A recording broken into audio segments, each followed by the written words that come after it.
Hi everyone and welcome back to the Colour Cave where we like to play with art stuff.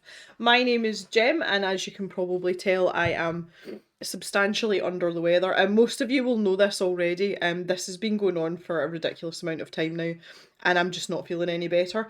So aside from my congestedness, I will try and not sniff and things as we go along here. Back in Tales from the City Amongst the Stars by Hanna Karlzon. We're heading back in here today. On the plus side, this is the first day where I've had enough of my voice to actually be able to film something because I'd almost completely lost my voice at one point. Mr. Jem was really happy about that. Obviously, I was not. Right, so you can see here I finished off the clouds in the background in this section here. And I was wanting to discuss on camera. I know because a lot of these sections are going to be quite similar. I wanted to discuss this on camera though because this is a really big section here that tucks in behind these two unicorn heads. And then there's kind of like a change of pace down the bottom here because there's rainbows and all sorts of stuff going on. So here's my thinking, guys.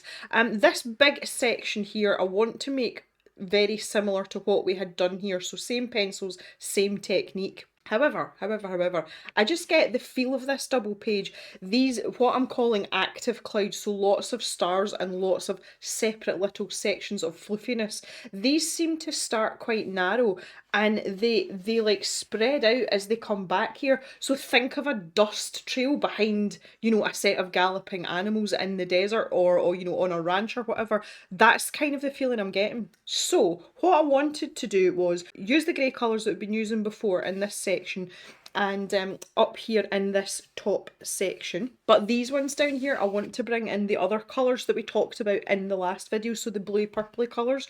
So that's going to give us this idea that these clouds are maybe like a stampede cloud, and it'll also introduce a little bit of dimension and colour into the cloud section. I am going to keep these dark because that's what's going to give us a nice contrast, because I would like to have some pastel and shiny unicorns. I mean, you can't not have a shiny unicorn, right? Okay, so just to recap before we jump in with the grey pencils, we are using the Caran d'Ache Pablos, that little unsung hero, the expensive unsung hero. So just a quick run over what those pencils are again for you. So we have steel grey, we have mouse grey, we have dark grey, and we have the greyish black. I wasn't really using the dark grey in these sections, which is actually a very bluish colour. I was just going straight into the greyish black. That seemed to do quite well, especially in this little section here. So just really technique for this particular section. I did have a really good look, you know, I was kind of looking in all the little nooks and crannies here to make sure I'm not going to miss anything. But really, a section that wide's just about planning and deciding where you want things cut off. So I'm kind of taking this section as a whole and then this part separately, and then I'll deal with the fiddly bit in there just directly afterwards. So really what we want to decide is, based on what we've got going on up here, where do we want these transitions to be in such a large area? And do we want them to be uniform? The answer is probably no, but there's quite a lot going on here. So I think a wee bit of planning might be a good idea, but I don't think we need to be worrying too much. So this is my lightest grey pencil, and you can see I'm holding it like miles back, like all the way back at the end. I'm actually holding on to the end of the pencil. I also managed to burn myself as well. I've also got a pinched nerve in my neck, so I've been at the physio every day since Friday, and this is Monday.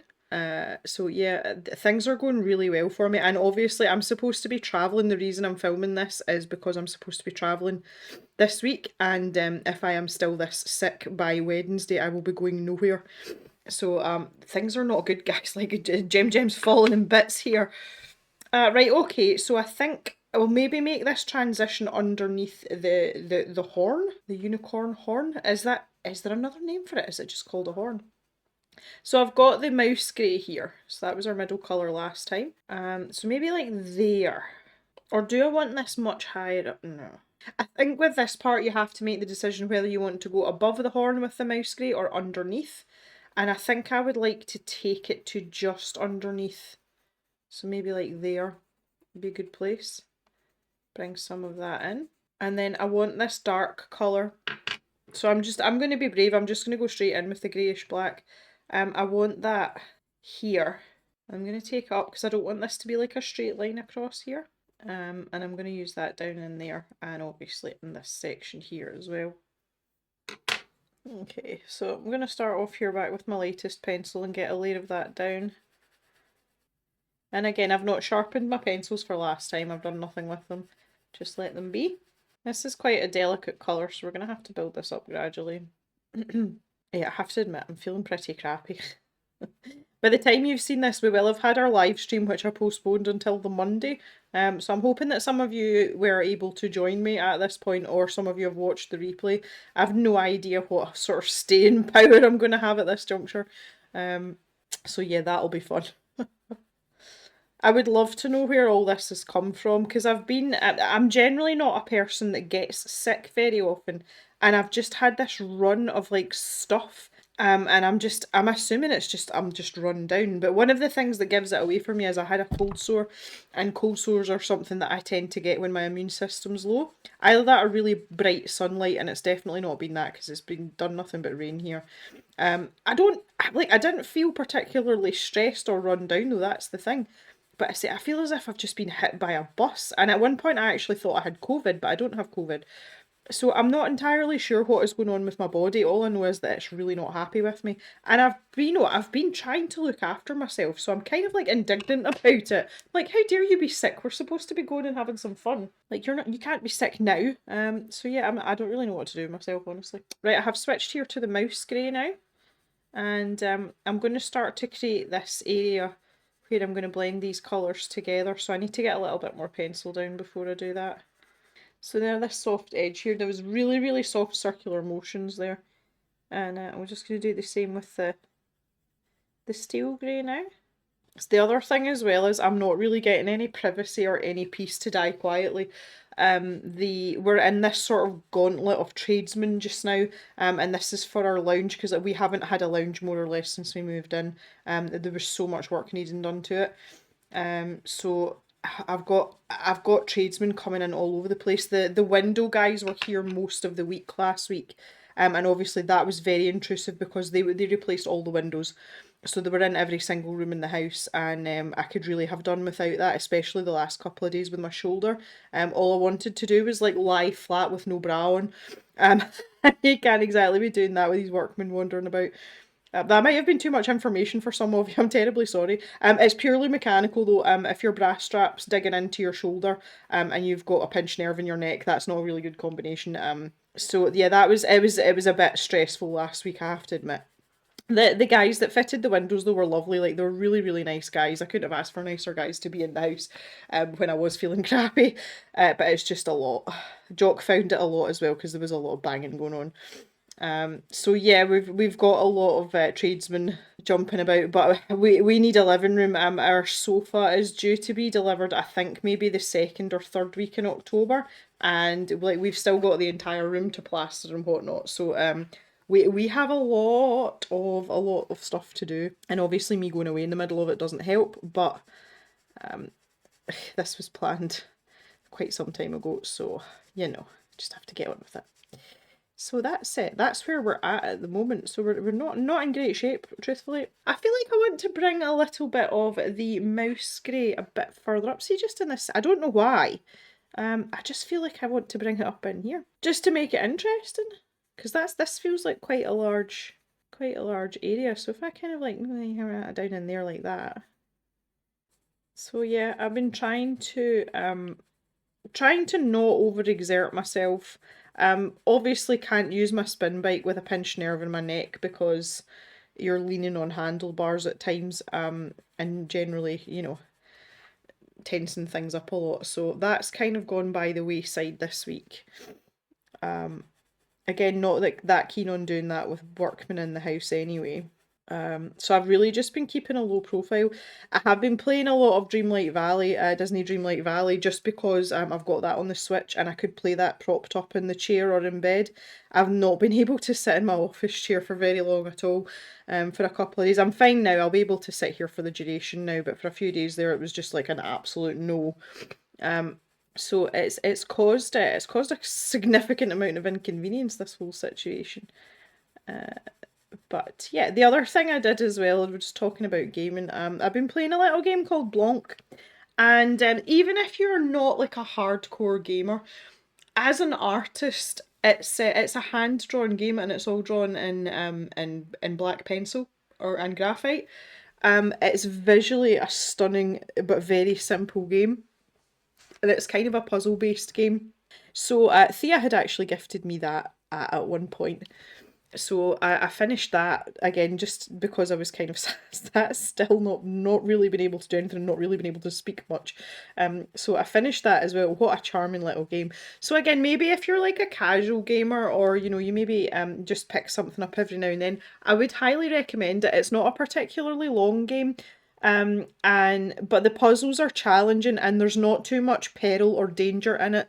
So if you're the type of person that kind of gets stressed out by stuff like that, you've got absolutely nothing to worry about with this game. It's more like a puzzle solving game, but it's actually a really nice little story that goes along with it as well. So yeah, can highly recommend, 10 out of 10. So that's me. I am ready to kind of made a mess of that bit there. I'll just even this out a little bit. I am ready to commence The Last of Us Part 1. Which I'm sure some of you, if you're not gamers, you will maybe have heard about the TV series, which is based on the computer game. The Last of Us came out on PlayStation a good few years ago now, and it's probably one of the best story-driven games of our time, bar none. And finally, Sony released the license, and it's come out on PC. I do not have a PlayStation, which is one of the consoles that's owned by Sony. So I never played it, and when it was released on PC, I said to Mr. Gem, like, it's basically everything I need from a computer game. It's got zombies in it, it's post-apocalyptic, and there's a huge story-driven element to it, and there's animals in it. So I was 100% having that. So Mr. Gem actually bought that for me for my birthday in March, and I haven't touched it. I am ready to start playing now, and I am excited. I'll probably not start playing it until I come back from my travels. I've waited such a long time to play that game. Like, such a long time. This is the mouse grey, so this is our mid-grey colour. I'm going to take that in there. Jock's upside down on the chair, which is Pip's chair beside me here, and he's just started snoring gently. So that's going to crescendo. You may hear some Jock grunting just shortly. Just to even this out a little bit. So yeah, working quite gently here, you can see. Yeah, I've kind of felt the last few videos that we've done, colouring videos, have been quite instructional and have not been as chatty, so it's kind of nice to be able to chat a bit this time while we're doing this. I like to kind of keep a balance of stuff like that. I don't want it to be too much one way or the other. I feel like there's a ridge on the paper there. A lot of the times when films and TV series come out, I've quite often read the book. Now, this has been a thing for me for many, many, many years. Many, many years. And now it's starting to happen with computer games. The Resident Evil series, excellent case in point. Also, The Witcher and the TV series was kind of ruined for me because I have to say the casting for Geralt of Rivia was perfect. Originally, perfect. And couldn't ask for more than that. Switching to my darkest colour now, the greyish black. And but the actual, like, the monsters and everything, it's just not the same as the game, and it's definitely not the same as the book. I struggled a little bit with the books because I played the computer game before I read the books, and I have a feeling that some of the stuff in the books has kind of got lost in translation a little bit into English. I felt that way about the Girl with the Dragon Tattoo as well. That was one adaptation where it was the other way around. That was one where I hadn't read the books. I actually saw the original Swedish film, not the one with Daniel Craig in it. Although I did go back and watch the one with Daniel Craig in it. But I went back and I read all the books before I watched the rest of the films, and I found the books to be very, very slow going, but I think it was more the translation. If anybody has gone through that situation, I would love to hear your thoughts on it. Yeah, so that brought me back to The Witcher. The Witcher, I just could not get into the TV series at all. Yeah, it was just, and because I kind of knew, like, the main elements of the story that they have kept, obviously you know what's happening, you know how it's going to end. And it's a little bit different with things like Lord of the Rings, because never in a month of Sundays were you going to get everything in. There was obviously going to be bits missing, and bits had to be changed just because of the colossal size of the actual story. But I think with Witcher being a series, they could have done a better job with it. So The Last of Us, I have just avoided the TV series completely. I just don't want to know. So I'm going to hold off for the game, which, as I say, I'll be starting in the next couple of weeks. So that's where I'm at with that. That's my entire life story in terms of adaptations. I do also have the remake of Resident Evil 2 to play. I think after Last of Us, though, I think I'm going to be zombied out for a wee while, so I might have to find something else to play. My brother's been playing Starfield, a completely different kettle of fish entirely, but I'm not convinced that that's what's going to tickle my fancy, so I'll just have to wait and see. Right, I'm just going to fill this little bit in here, and I'm going to make this really dark. Nice and dark in there, so let's see if we can match that up. I'm going to have a wee sharpen here. The good old Tagal multi-sharpener. It's never failed me yet, kind of needs emptied, but right, that's better. We've got a slightly pointier point going on there. And it's just so that I can get in under this chin area. Now I was going to have a little bit of the mouse grey under here. My sense of smell is pretty limited just now, and I just got a whiff of pencil shavings there. I'm assuming it's off this freshly sharpened pencil. That's actually really nice to be able to smell that. See, as a young child, I was very creative. Although, no one would ever have said, oh, like Jem's got a real talent for it. It wasn't like that. I just really, really enjoyed it. I enjoyed making up stories, and I enjoyed drawing and painting. And we had a couple of times where we used to do projects. We had an open plan primary school. So what that meant was it was just really noisy and difficult to concentrate all the time. So there was a main common area, and then there was just these ducats. So you all heard me use the word ducat before. So there was just these ducats, and these were the classrooms. There was no walls, there were no doors on them. It was incredible, and it was the stupidest design ever. I don't know who thought that was a good idea. So if wee Jimmy across in 7B was getting into trouble and getting shouted at by the teachers, the entire upper end of the primary school knew about it, and it obviously disrupted what you were doing as well. It was absolutely ridiculous when I think back on it. Anyway, I digress. Yeah, we used to have these sort of big common areas, and there would be space on the walls to put these projects up on the walls.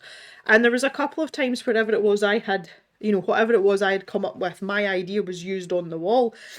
So I suppose the arty thing was around for, a substantial amount of time. The one that stands out, and I can't remember what it was for, like what the theme was, but it was a jolly genie that I'd drawn. And he had turquoise stripy pants with stars on them, and his shirt was pink. Yeah, I don't know where that came from, but what they did was the overhead projector. Again, there's another thing that those of you that are slightly older might remember. They blew up my drawing on the OHP, and then we drew it onto like massive sheets of paper on the wall. And I was super chuffed because that was actually my drawing, like start to finish, just really big. So there was kind of stuff like that went on for me at primary school, but it was definitely more the creative side of it rather than the ability or the talent to create something that everyone went, oh, wow. So I suppose that kind of follows on from, liking to write stories as well. Creativeness has always been there. Okay, I'm relatively happy with that. I just want to go back in with this mouse grey and go over this, just sort of like to make it a little bit richer. As I'm sitting here filming this, I've kind of got one very blocked ear out for workmen that's supposed to be arriving this morning. No one seems to be in a hurry to do anything around these here parts. Right, okay, that's looking fairly good now. I'll zoom out a wee bit. I think maybe we could be a bit braver in this section here. So I'm maybe going to take my darkest pencil again, which is I keep going to say the blackish greyish black. Now keeping a very light hand here because I have got a lot of pencil down here. And if we press down, we're going to start to burnish, because we're kind of getting to the limit of what the paper can take. We don't want that. So I'm keeping a really light hand to see if I can sneak in another couple of layers of this darker pencil. I just wanted to bring it up a little bit. Yeah, okay. Because what I'm looking for is that contrast around this area here. That's really what I was interested in. So I think I'm fairly happy with that. Okay, so that's us in terms of the technique for these clouds. So here's the selection of blues and purples I was talking about, and what I kind of want to do is create not a gradient but just a sort of graduation in the colour on what. So I'm going to mix all of these pencils with the greyish black to keep some sort of consistency and continuity. So the colours I'm going to be using here are the ones that I've got, well, some of the ones I've got written down here in this bottom half. And you can see I've got them laid out from lightest to darkest here as well. So starting with this one, this is going to be used most at the most right hand side of the page. So this one is the aubergine, which is 99. And then after that comes the violet, which is this 120. Followed by the royal blue, which is 130. And then finally the indigo blue, which is quite dark. That's 139. So that's the pencils we're going to be using in conjunction with the grey that we have just been using. So in my mind, most of the busy clouds on this page are going to be the first two colours, so the aubergine and the violet, or eggplant. So I'll start with that here. So basically I'm using these purples to replace the steel grey and the mouse grey from the top parts. So we'll take the aubergine first of all and just put a quick layer of that down on here. And then take this greyish black and outline the line work of the cloud below. You don't have to do this in a sort of scumbling motion the way I'm doing it, it's just the way that I find easiest. So I'm going to stick with the idea that the lightest part is going to be at the top section of these clouds, but I just wanted to introduce some more colour. So we will be just using two pencils here, so I'm changing the technique slightly.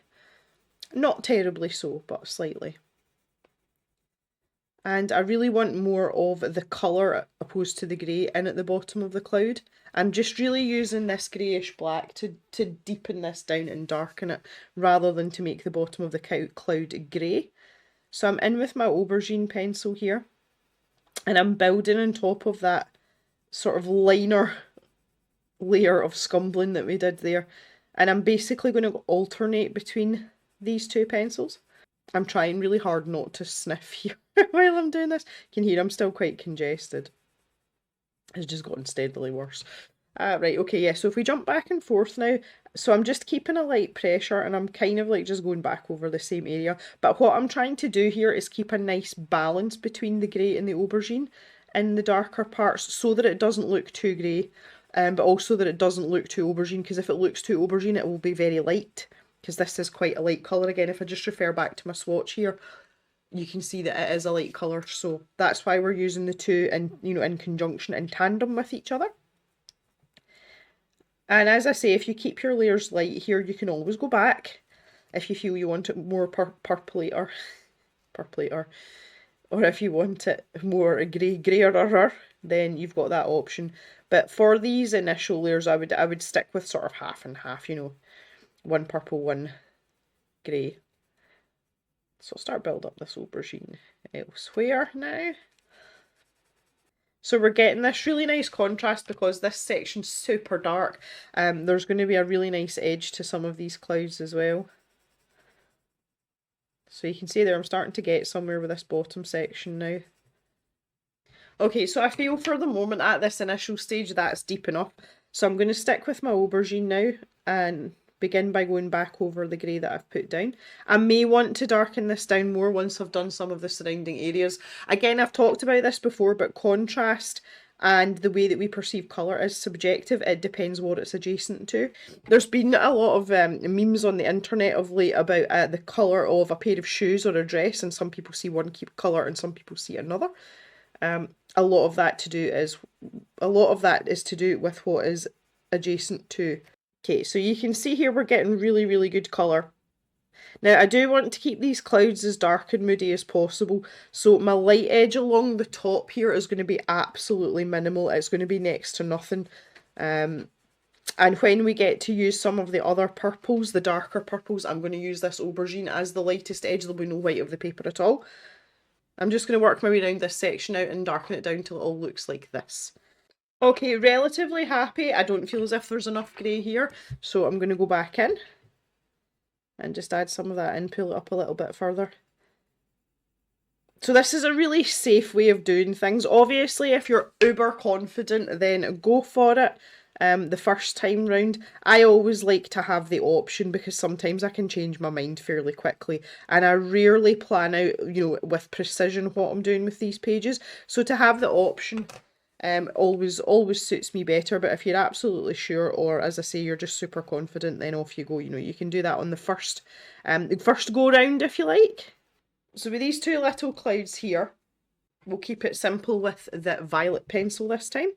And again, this is going to give us quite a nice contrast. And I'm just going to keep these two the same here. I think with the smaller cloud, I'll use more grey than violet. So take my greyish black here. Line the edge of that cloud. See, I think I'll take this fairly far up, this little part here. Maybe take it up to say there. Just the same thing, we're just going to alternate there. Bring that up and round, and then just on my light edge there, going to grab this aubergine. Mix that in a little bit. Maybe not all the way round, but most of the way round. And then with this larger section, I'll invite more of the violet round rather than the grey. Just take my time with this. Just build this up again, trying to keep the pressure relatively even and medium, so we can build this up. And again, quite happy with that. So this one in here, I'm going to make violet as well.